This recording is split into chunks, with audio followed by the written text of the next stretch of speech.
la primera etapa del capitalismo, a su libre albedrío, al juego de la oferta y la demanda, no hizo más que prolongar las jornadas de trabajo que llegaron a alcanzar hasta 16 horas diarias, entre paréntesis, por ese camino vamos de nuevo hoy día. Digo entonces que alcanzaron las jornadas 16 horas diarias y por eso era pertinente la pregunta de Stuart Mill. ¿Por qué estos avances de la tecnología no han servido para aliviar el esfuerzo cotidiano de los seres humanos? Demos otro salto en la historia hasta la actual revolución tecnológica, que a mí particularmente, en mi experiencia, en esto hay que ser marxista, en el sentido de que son mis propias condiciones de existencia, aquellas cosas sobre las cuales yo reflexiono para hacer teoría. Yo trabajaba en ese momento como diseñador gráfico y la revolución tecnológica significó para mí pasar al diseño por computadora. Pero pronto me di cuenta que trabajando con la computadora, producir una pieza gráfica, cosa que antes me tomaba fácilmente una semana, ahora se podía hacer mucho más rápido. Y podía producir 4 piezas gráficas en el tiempo en el que antes producía una. Es en ese momento que comienzo yo a reflexionar y decir, este fantástico aumento de la productividad tiene que tener alguna consecuencia, ¿no? El desarrollo de las fuerzas productivas tiene que tener alguna consecuencia en las relaciones de producción. Lo mismo que me ocurrió a mí, les ha ocurrido seguramente a todos los que trabajan, a todos ustedes quienes trabajen, y en todos los órdenes de la actividad. Las fábricas se automatizaron. Los bancos instalaron robots que ustedes conocen para atender operaciones día y noche y con los cuales duplicaron su productividad. Todo un conjunto de actividades de trabajo como contabilidad, diseño, proyectos, inventario, ventas, etcétera, secretariado, que antes se hacía con máquinas de escribir, ahora se hacen con computadora, lo cual ha permitido que todas esas personas también incrementen fantásticamente su productividad. En una hora hoy producen con seguridad el doble en promedio de lo que producían hace 30 años. Seguimos adelante, por favor. Y fuera del trabajo, fuera de la esfera del trabajo, se ha multiplicado también la productividad, no digamos la productividad, sino se han producido adelantos tecnológicos que nos permiten ahorrar tiempo. Por ejemplo, ya no se compran todas las cosas en las tiendas, sino también por internet. Siguiente. La gran pregunta que tenemos que hacernos es, todo ese tiempo que se ha ahorrado en el sentido que ahora producimos más rápido, ¿a dónde se ha ido? Porque lo cierto es que los seres humanos no estamos trabajando menos, seguramente más bien estamos trabajando más. ¿A dónde se va el tiempo que se ahorra? Para entender esto vamos a poner, por ejemplo, una señora que trabaja como confeccionista en una pequeña fábrica y en las primeras 4 horas de su jornada de 8 horas cose 4 camisetas y en las siguientes 4 horas otras 4, en total produce 8. Dividimos esto en 2 para decir que con el producto de la venta de las primeras 4 camisetas se le paga su salario y con el producto de la venta de las siguientes 4 la empresa va a obtener sus utilidades. Pero ¿qué ocurre si a la señora le ponen una nueva máquina que es electrónica digital y el doble de rápida y con la cual puede, en lugar de producir 4 camisetas en las primeras 4 horas, puede producir de hecho ya las 8 camisetas que producía y en las siguientes 4 horas produce otras 8? En otras palabras, ha duplicado su productividad. Nadie lleva la cuenta, mejor dicho, el trabajador no está acostumbrado, no se preocupa por decir en qué momento de su jornada su producción ha cubierto su salario. Esto lo dice el estudioso marxista David Harvey.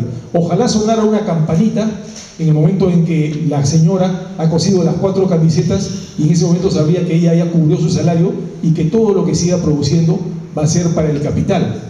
En este caso, las 4 camisetas van a seguir cubriendo su salario y ahora para el capital, ¿cuántas camisetas van a quedar? 12. Antes recibía 8 y ahora recibe 12. Ese es el fantástico incremento de la plusvalía. Acá podemos, en otras palabras, es otra entrada al tema de la plusvalía, cómo el capital se apropia del trabajo del proletario, ¿no? Se apropia de esta manera sigilosa, silenciosa, porque el contrato de trabajo le dice a la señora: a ti se te paga un salario por toda tu jornada. Todo lo que produzcas en la jornada pertenece a la empresa. Muy bien. Para que tengamos una idea de cuánto ha aumentado la productividad, podemos decir que en 100 años en Europa Occidental ha aumentado 678%. En Estados Unidos, Canadá y Australia, 674%. En América Latina, 526%. Hoy producimos 5, 6 o hasta 7 veces más de lo que producíamos cuando se conquistó la jornada de 8 horas. Si sacáramos por regla de 3 una proporción matemática, si entonces se consiguió trabajar 8 horas y con 8 horas de trabajo estaban cubiertas las necesidades de todos los seres humanos, hoy día podríamos estar trabajando 1 hora y media. Siguiente. Cuando se habla de reducir la jornada, uno de los argumentos recurrentes, que parece ser un argumento razonable pero que no lo es cuando nos dicen que está bien que reduzcan la jornada aquellos países o trabajadores o empresas que tienen una alta productividad, pero aquellos que no la tenemos no podríamos reducir nuestras jornadas de trabajo. Este argumento es engañoso y además conduce a una cosa perversa, como vamos a ver.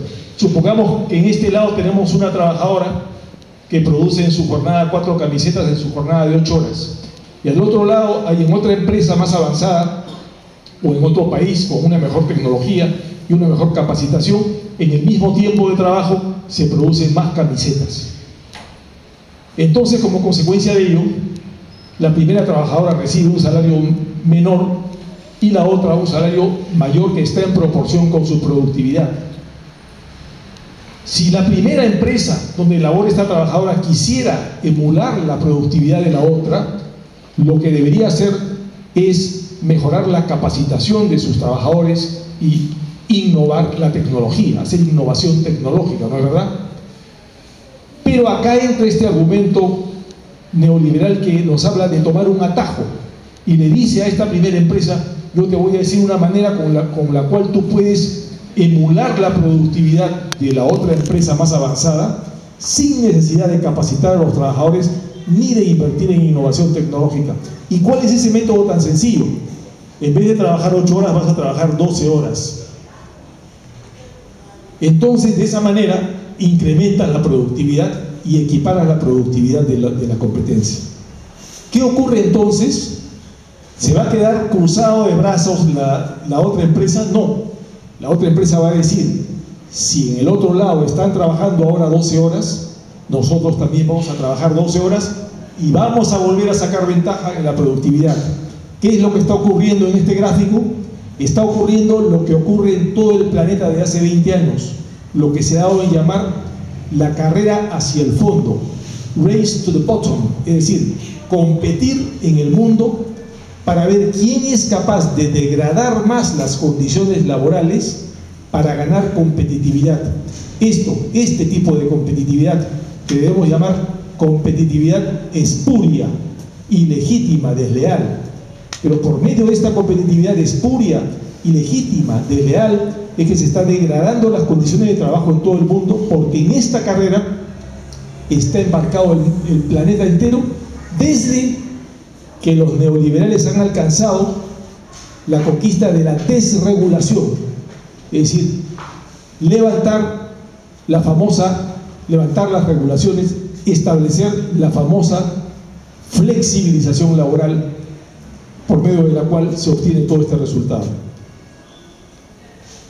Supongamos que un empresario en este momento viene y me reclama: señor, usted no me puede imponer a mí la obligación de trabajar en jornadas más cortas. Yo, como pequeño empresario, quiero trabajar en jornadas más largas para sacar adelante mi empresa, y entonces permanece trabajando en jornadas más largas.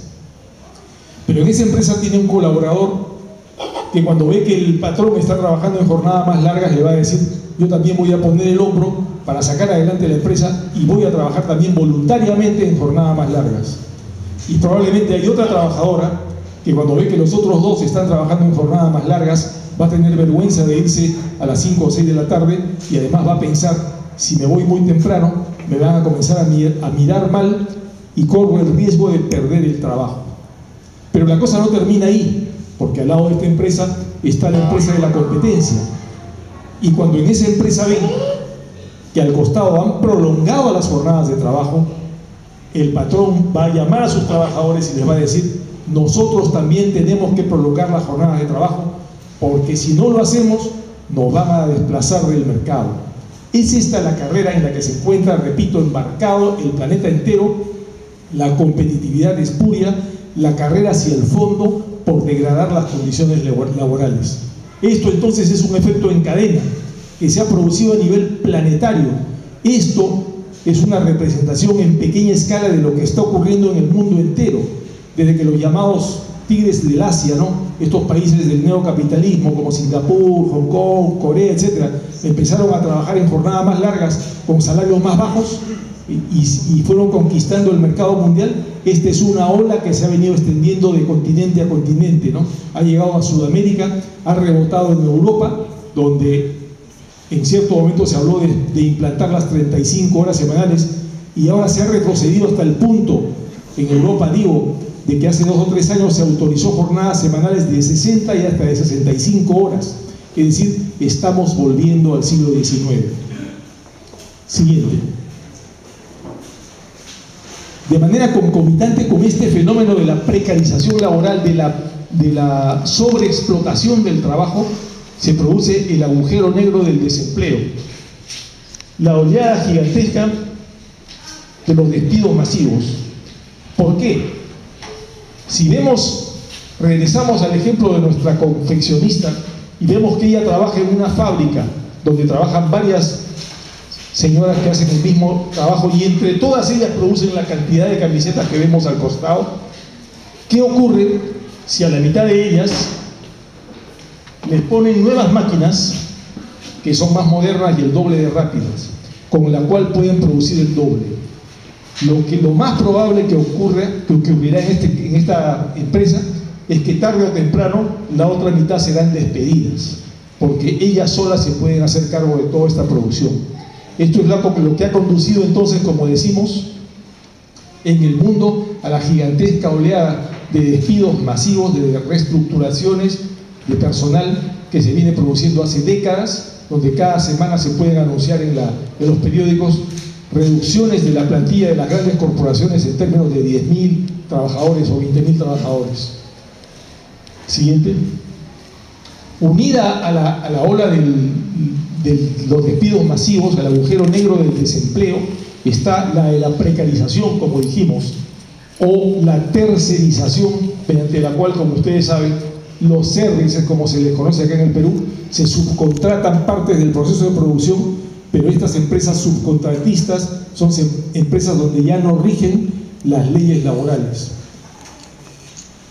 Como consecuencia entonces del mantenimiento del desempleo, del aumento del desempleo, se mantiene en el mundo la pobreza, adelante, y hay una violencia larvada. Esta foto corresponde a hace varios años, cuando, no sé si ustedes sabrán, en Francia se produjo la llamada revuelta de los Beurs. O sea, los Beurs es una forma como en jerga conocen a los descendientes de árabes en París. Y estos Beurs, a raíz de la muerte de 2 jóvenes que eran perseguidos por la policía, produjeron una revuelta gigantesca que duró más de un mes, donde se quemaban a razón de 500 autos cada noche, ¿no? Esos estallidos de violencia no son más que la expresión del malestar que siente la juventud, porque la juventud es la que más sufre el desempleo. Adelante. Unido al malestar de los que sufren el desempleo está el malestar de los que tienen empleo. ¿Por qué?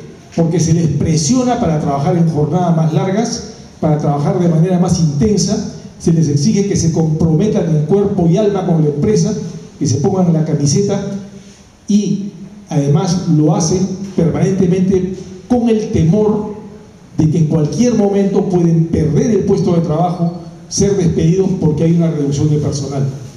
Entonces este es un estado permanente de ansiedad en el ser humano, que tiene también vinculación indudablemente con la ola, con la escalada de la drogadicción. una forma como los seres humanos buscan evadir la ansiedad que los persigue. Como si esto fuera poco, tenemos el renacimiento de la esclavitud, literalmente esclavas, niñas esclavas, por ejemplo, que trabajan en el África en plantaciones de cacao, donde se produce el cacao, que compran grandes transnacionales como Nestlé y M&M's. En fin, para no abundar más en este panorama, lo que vamos a pasar a hacer es tratar de explicar por qué ocurre esto, cuál es la razón por la cual no se cumple el anhelo del poeta Antipatros y por la cual no se cumple tampoco el deseo de John Stuart Mill, y no se cumple tampoco hoy en día, ni a pesar de todos los adelantos de la tecnología, que esta revolución tecnológica beneficia al trabajador. Muy bien, la razón es la siguiente: el capital al que podemos representar mediante una torta se compone de dos partes. La primera parte, que llamaremos capital constante, mejor dicho, Marx llama capital constante, está constituida por las maquinarias, los edificios, la materia prima, los royalties, todo el elemento material que concurre a la producción. Y la segunda parte, que llamaremos capital variable, está constituida por el trabajo humano, y el trabajo humano está representado del capital por el salario, el monto total que se paga en salarios. La combinación entonces de estos elementos materiales con el trabajo humano produce un valor nuevo, una plusvalía, un valor que no existía antes, un agregado al valor, una ganancia. Muy bien, ocurre que cuando el capital crece, la torta se hace más grande, pero no mantiene la proporción entre los dos elementos. Crece mucho más, como ustedes ven, la tajada celeste, es decir, se usa cada vez más máquinas, más tecnología en el proceso de producción, y crece menos, si es que crece, la cantidad de trabajo humano. El problema está en que al reducirse la tajada del trabajo humano, y como quiera que es el trabajo humano la única fuente de valor nuevo, entonces ese valor nuevo que se va a producir, esa plusvalía, tiende a hacerse más angosta. La tasa de ganancia, es decir, el porcentaje que esta plusvalía representa frente a la torta total, disminuye, tiende a disminuir. Esta es la tendencia a la baja de la tasa de ganancia, que en el tomo tercero del Capital, cuando Marx la expone de manera muy sencilla, dice: este es el misterio en torno del cual ha venido girando la economía política desde Adam Smith. Lo que Marx nos está diciendo es: este es el más importante descubrimiento que he hecho en mis estudios económicos. En términos de cifras, esta evolución se puede representar de la manera siguiente, tal como aparece, digo, en el tercer tomo del Capital. Si tenemos un capital constante de 50 y un capital variable de 100, considerando una tasa de ganancia, una tasa de plusvalía de 100%, vamos a tener una tasa de ganancia de 66%. Pero si vamos invirtiendo en tecnología, comprando más maquinarias y acrecentando el capital constante, y no crece el capital variable, la tasa de ganancia va a bajar sucesivamente a 50, a 33, a 25, etc. Esta es la tendencia a la caída de la tasa de ganancia. Muy bien, pasemos a lo siguiente. Podemos decir entonces que el capitalista es como un individuo que trata de subir por una escalera mecánica, pero que no se da cuenta que esa es la escalera de bajada. No quiere reconocer que hay una fuerza que lo arrastra hacia abajo. Ignora y no quiere saber que esta tendencia esta tendencia a la caída de la tasa de ganancia existe. Lo que hace entonces, cuando siente que hay una fuerza que lo arrastra hacia abajo, es lo que haría cualquiera de nosotros, o lo que hacen los niños cuando hacen este juego de subir por la escalera mecánica, es decir, redoblar el paso. Para contrarrestar esa fuerza, redoblar el paso, subir más rápido. ¿Cómo hace esto? ¿Qué hace el capitalista para redoblar el paso? En primer lugar, adelante por favor, adelante, la siguiente. Siguiente. En primer lugar, va a tratar de prolongar las jornadas de trabajo. Prolongar las jornadas de trabajo, adelante, e intensificar el trabajo. Esta es la parte más importante, la fuerza mayor que va a utilizar el capital para tratar de contrarrestar la caída de su tasa de ganancia. Prolongar e intensificar las jornadas de trabajo. En segundo lugar, precarizar el empleo, porque de esa manera se rebajan los costos laborales, es decir, se tiende a retribuir al salario con una remuneración que es inferior a su valor. En tercer lugar, las fusiones y reestructuraciones de empresas que ocasionan despidos masivos para así reducir los costos laborales. En cuarto lugar, mantener el desempleo, porque el desempleo es un arma de negociación que siempre juega en contra del trabajador. Cuando un trabajador se presenta a obtener un empleo y le dicen que ese empleo se va a desarrollar en condiciones inicuas, que no va a estar en planilla, no va a tener derechos, y él voltea la cabeza y ve que detrás de él hay 20 o 50 personas que están haciendo cola para tomar el mismo empleo, probablemente ese trabajador va a agachar la cabeza y va a aceptar las condiciones que se le impongan. ¿Por qué? Porque existe desempleo.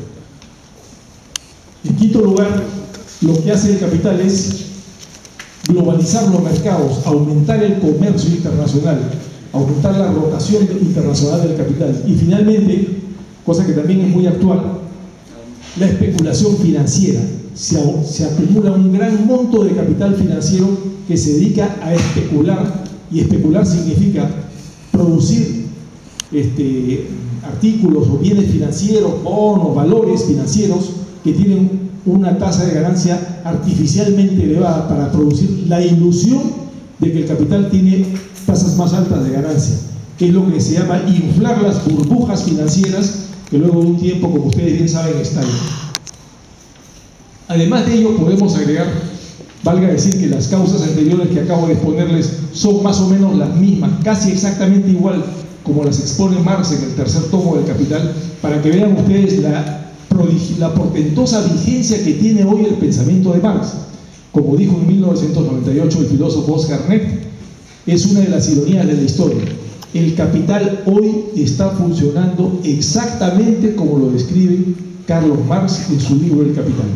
Pero además de ello podemos decir que la guerra también es una forma con la cual el capital trata de contrarrestar la caída de su tasa de ganancia, porque la guerra es un gran negocio y porque además la guerra destruye edificios, maquinarias, instalaciones, es decir, destruye capital constante, y con ello tiende a reducir el desequilibrio entre capital constante y capital variable, al cual nos hemos referido anteriormente. Y otra forma que tiene el capital de contrarrestar la caída de su tasa de ganancia es, más recientemente, la llamada obsolescencia programada, que en otras palabras significa la producción de artículos que están diseñados para malograrse en muy corto tiempo y ser desechados para obligar a los consumidores a comprar otro, lo cual, además de los perjuicios que ocasiona al consumidor, ocasiona un terrible perjuicio al medio ambiente con la creación de gigantescos basurales. Siguiente. Entonces, mediante todos estos artificios, el capital logra contrarrestar esta fuerza que lo impulsa hacia abajo. Es decir, redobla el paso de la producción, pero lo hace a costa del trabajador, de prolongar e intensificar las jornadas de trabajo, precarizar el empleo, reducir los salarios, todo en perjuicio del trabajador y de la humanidad entera. Y con eso logra momentáneamente, por lo menos, contrarrestar la caída de su tasa de ganancia, y entonces salen los gobernantes a decir: estamos creciendo, todo va bien, porque estamos creciendo. ¿No es verdad? Ustedes han escuchado eso. Estamos creciendo a costa de explotar de la manera más inicua y feroz cada vez más a la gente. Entonces, esta no es una exposición para lamentarse, es una exposición para ver que hay una salida para eso. Es decir, para encontrar esa salida tenemos que romper un vidrio opaco con el cual pretenden ocultarnos la realidad, escondernos la realidad. Hace digamos, ya bastante tiempo. En 1883, Paul Lafarge, el yerno de Carlos Marx, escribió una obra que se llama El derecho a la pereza, donde propuso en 1883 la jornada de 3 horas diarias. Una obra que recomiendo a todos ustedes leer. Es brillante, muy bien escrita. Por supuesto, no se le hizo caso a Paul Lafarge. Casi 50 años más tarde, en 1932, el filósofo Bertrand Russell propuso la jornada de 4 horas. Demostró en un opúsculo brillante que se llama Elogio del ocio, In Praise of Leisure, que pueden ustedes descargar fácilmente de internet, y que es una obra muy corta, pero brillante, digo, porque argumentó y demostró que ya en ese momento era posible, de acuerdo al nivel de productividad que se había alcanzado, era posible, y no solo posible, sino que era indispensable que la jornada de trabajo se redujera a 4 horas. Un poco antes que Bertrand Russell, en 1930, John Maynard Keynes, el famoso economista, hizo un pronóstico y dijo: dentro de 100 años nuestros nietos estarán trabajando 3 horas diarias. De acuerdo a cómo va a ir aumentando la productividad por los avances de la tecnología, nuestros nietos trabajarán 3 horas diarias. Las proyecciones que Keynes hizo en términos de aumento de productividad ya se han alcanzado largamente. Estamos produciendo lo suficiente hoy para trabajar 3 horas diarias. Y finalmente, en 1988, el pensador francés André Gorz también pronosticó que para el año 2001, es decir, para ya hace 14 años, se habría alcanzado una productividad suficiente para trabajar 4 horas diarias. La pregunta sería entonces, si se ha alcanzado una productividad suficiente para trabajar 4 horas, de acuerdo a los pronósticos de Keynes, de Gorz, inclusive ya en 1932 de Bertrand Russell, ¿por qué no se produce una reducción de la jornada? La respuesta es porque, de acuerdo a las leyes del mercado de la oferta y la demanda, no se produce jamás una reducción de la jornada. ¿Cómo se produjeron las reducciones de la jornada en el siglo XIX? ¿Se produjeron acaso por la oferta y la demanda? No, se produjeron por la lucha de los trabajadores que se movilizaron. Cabe recordar siempre que los fundadores del socialismo científico, Marx y Engels, dedicaron su vida entera a apoyar la lucha de los trabajadores por la reducción de la jornada, que en el primer congreso de la primera internacional, en 1866, ya se hizo figurar en el programa la jornada de 8 horas, que se alcanzó en 1919 para todo el planeta. Siguiente. Me estaba olvidando de mencionar como una contribución mucho más reciente a la gran pensadora feminista y marxista Frida Haug, en una obra reciente que se llama División sexual del trabajo, economía del tiempo y buen vivir, la perspectiva 4 en 1, propone dividir la jornada de trabajo, la jornada de vigilia, que dura 16 horas, descontando las 8 horas de sueño, dividir la vigilia en 4 partes: 4 horas para el trabajo productivo, 4 horas para lo que ella llama el trabajo reproductivo, es decir, para compartir entre hombres y mujeres por igual las tareas del hogar y la crianza de los hijos, 4 horas para la recreación y 4 horas para la actividad ciudadana y política de los seres humanos. Siguiente. Entonces, reduciendo la jornada de trabajo, contrarrestaríamos la tendencia decreciente de la tasa de ganancia. Si crece el capital y se usan más máquinas y más modernas tecnologías, se invierte más en tecnología, en lugar de despedir trabajadores, lo que debería hacerse es reducir las jornadas para contratar más trabajadores. Estaríamos manteniendo la proporción entre las dos partes del capital. Este es el modesto aporte de quien les habla a la economía política, continuando exactamente donde lo dejó Carlos Marx. Es decir, si logramos estabilizar la composición, lo que Marx llama la composición del capital, la composición orgánica del capital, la proporción que existe entre capital constante y capital variable, estabilizaríamos la tasa de ganancia. En términos de cifras podemos ver en el cuadro siguiente, rápidamente vamos pasando, que si tuviéramos un capital constante de 400 y un capital variable de 100, una tasa de ganancia de 20%, si se invierte en tecnología y en maquinaria y el capital constante aumenta a 500, debe reducirse la jornada de los trabajadores y contratarse 25% más de trabajadores, en exacta proporción con el aumento de la productividad. Al hacerlo, vamos a estabilizar la tasa de ganancia, como ustedes ven en los resultados finales, en 20%. Cada incremento del capital constante debería ir acompañado de una reducción de la jornada de trabajo. Siguiente. Cuando se habla de reducir la jornada de trabajo, por supuesto estamos hablando de reducir la jornada manteniendo los salarios, porque de no mantenerse los salarios no se obtendría ninguno de los beneficios que pretendemos obtener con la reducción de la jornada. Cuando se habla de mantener los salarios, los empresarios que no son capaces de ver más allá de las cuatro paredes de su empresa, porque solo se preocupan de ver a los demás como competidores, entonces dicen, si yo tengo 2 trabajadores y se reduce la jornada a la mitad, voy a tener que contratar 2 trabajadores más. Siguiente. Entonces, en lugar de pagar 2 salarios, voy a tener que pagar 4 salarios. ¿De dónde pretenden que yo pueda pagar 2 salarios más? Parece razonable el argumento, pero no lo es. Como dije, el problema está en mirar el problema solamente dentro de las 4 paredes de su empresa. Ninguna empresa existe aislada en el mundo. Todas las empresas que producen algo tienen como correlato en el otro lado, adelante, al lado de cada fábrica existe la tienda. Y en la tienda, donde antes habían 2 trabajadores, como ahora en la fábrica, donde antes habían 2 compradores en la tienda, porque habían 2 trabajadores en la fábrica, como ahora en la fábrica hay 4 trabajadores, en la tienda hay 4 compradores. ¿Qué es lo que estamos queriendo decir con esto? Hay un aumento del consumo. La tienda va a vender 2 veces más. Si la tienda vende 2 veces más, la fábrica que provee a esa tienda va a vender 2 veces más. Y con esas mayores ventas es que va a poder pagar los nuevos salarios.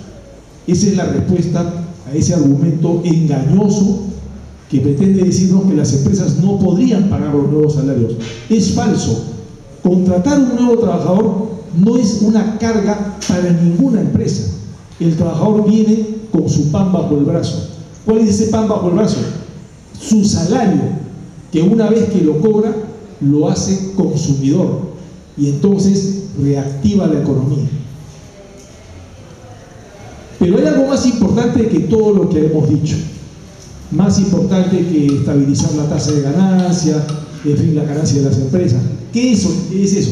La conquista del tiempo libre para los seres humanos, un cambio en la forma como debemos ver el mundo y los objetivos de nuestra vida. La conquista del tiempo libre, una mejor calidad de vida. Y todo ello, además, con el surgimiento de un poder ciudadano. Digo esto porque conquistada la jornada de 4 horas, lógicamente habría un cambio en la correlación mundial de fuerzas. En primer lugar, al conquistarse el pleno empleo, las leyes de la oferta y la demanda ya no desfavorecerían al trabajador. Se podría el trabajador negociar en igualdad de condiciones, por lo menos en lo que se refiere a su salario, por supuesto no en igualdad de condiciones en lo que se refiere al monto de sus ingresos ni a la propiedad, pero sí podría negociar su salario en igualdad de condiciones con la patronal.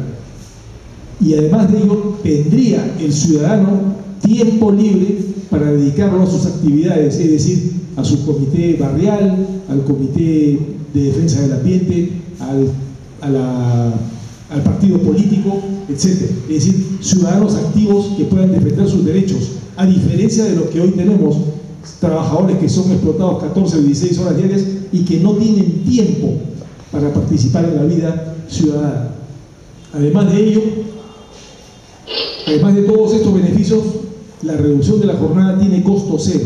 ¿Por qué recalcamos este punto del costo cero? Porque ahora existe la pobreza en el mundo y se nos habla de la famosa guerra contra la pobreza, los famosos programas sociales, que como ustedes saben son solamente paliativos, no son ningún remedio. Y no solamente son paliativos, sino que son carísimos. Armar programas sociales significa recolectar enormes cantidades de dinero, acopiar dinero, significa entrenar brigadistas para que vayan al campo a empadronar a los beneficiarios y luego montar toda una infraestructura para el reparto de los beneficios. sean estos alimentos o subsidios o becas o lo que sea. Ahora sabemos todos nosotros de todo esto por los famosos programas sociales, y como ustedes bien saben, además de ser muy caro, es muy complicado y en cualquier momento pueden hasta morirse unos niños por alimentos malogrados en este afán de la famosa guerra contra la pobreza, que como digo, no es más que un paliativo. En cambio, la reducción de la jornada de trabajo, al producir como su primer y más inmediato efecto el pleno empleo en todo el mundo, es decir, que cada ciudadano en edad de trabajar en el planeta tenga un empleo, lo que obtendría sería la inmediata desaparición de la pobreza en todo el planeta. Siguiente. Quiero también dedicar unas breves palabras a esta noción de progreso sin crecimiento. Vamos a pasar rápidamente a estos teóricos que han desarrollado el famoso concepto del decrecimiento, es decir, debemos salir de la locura del crecimiento en la cual se encuentra embarcado el capitalismo. El crecimiento, el famoso crecimiento, que es la obsesión de los gobiernos, no es más que una huida hacia adelante, mediante la cual el capital trata de huir de la enfermedad congénita que lo persigue, de su contradicción fundamental, que es, como hemos visto, la tendencia a la caída de su tasa de ganancia. Trata de contrarrestar la caída de la tasa de ganancia con este crecimiento enloquecido, que es al mismo tiempo una depredación irresponsable del ambiente natural y de los recursos naturales. Estos teóricos entonces proponen el decrecimiento, que coincide en sus objetivos con la reducción de la jornada. ¿Por qué? Porque una vez que hayamos alcanzado en el planeta el pleno empleo, deberíamos pasar a un esquema de crecimiento cero, donde los aumentos, donde los aumentos en el capital constante ya no sean incrementos en la magnitud del capital, sino inversiones en modernización de la tecnología que solamente cubran la depreciación del capital, de manera que el capital ya no crezca y el empleo se mantenga en una situación de pleno empleo. Cada aumento de la productividad, cada innovación tecnológica, cada vez que se introducen robots, procesos automáticos en la producción, lo que debe hacerse es continuar reduciendo las jornadas de trabajo. De lo que estamos hablando entonces es de que si hoy día alcanzáramos la jornada de 4 horas, de acá a 20 años deberíamos volver a medir los aumentos de productividad que hayan ocurrido en los próximos 20 años, y establecido, una vez medido ese aumento de productividad, volvería a reducirse la jornada probablemente a 3 horas y luego años después a 2 horas. Es decir, estamos avisorando un futuro para la humanidad donde ya no se vivirá para trabajar, viviremos para disfrutar del tiempo libre, porque solamente en el uso del tiempo libre seremos seres humanos libres, no en el trabajo. El trabajo sigue siendo una esclavitud. Es en el uso del tiempo libre como el ser humano será realmente libre.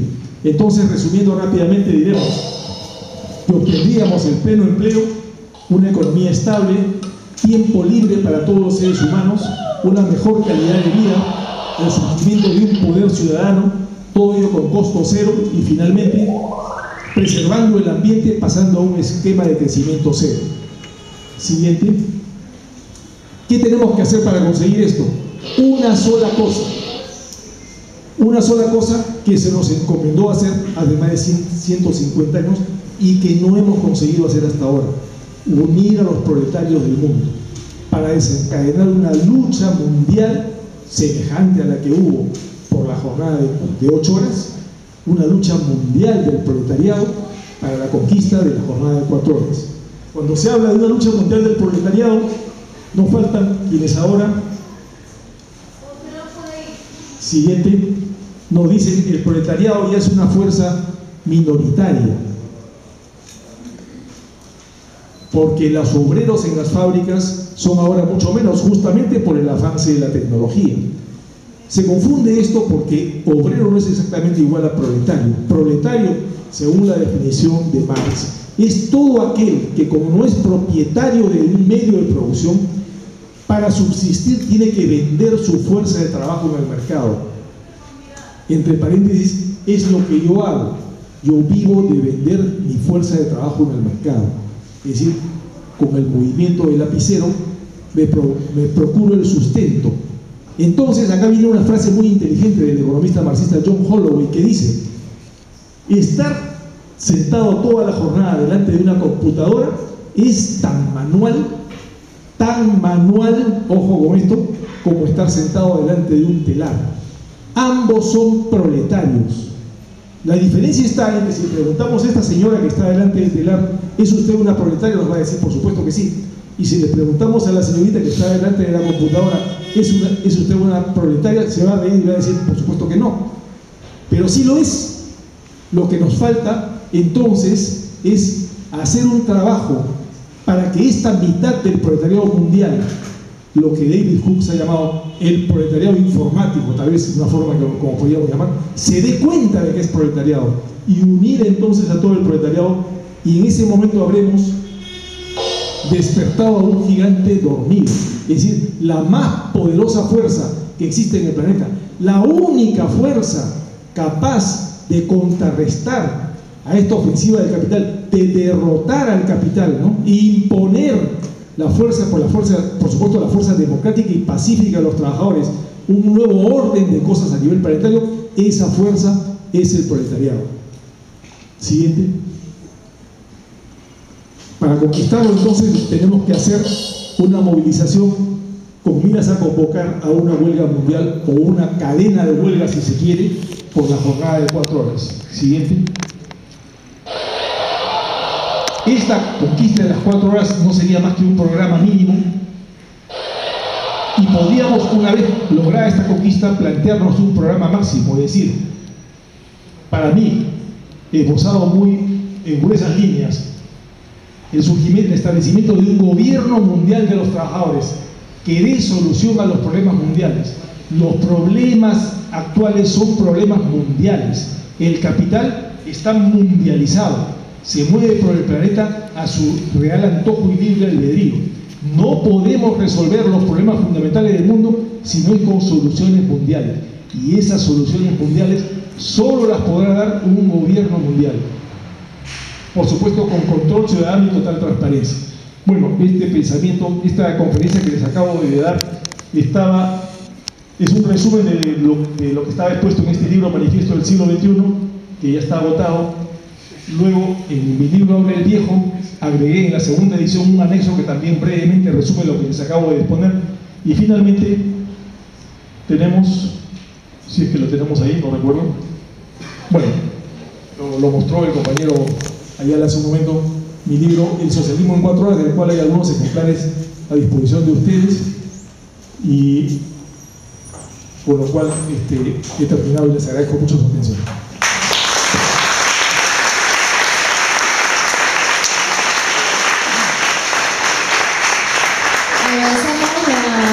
Del compañero Carlín. En esos momentos nosotros nos encontramos en una lucha por la derogatoria de ley 3028.8.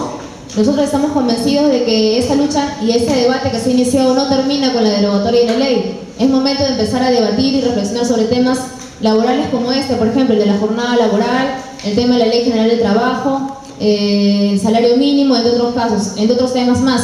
Por eso estamos muy agradecidos con el compañero Carlín, que gracias a él estamos dando un inicio a este tema de reflexionar, de empezar a debatir esos temas laborales, que creemos que estamos en una nueva etapa y la juventud está demostrando que no se va a quedar con el tema de la derogatoria, sino que hay que empezar a debatir, a estudiar y a proponer nuevas cosas. Entonces estamos muy agradecidos con el compañero Carlín por su exposición.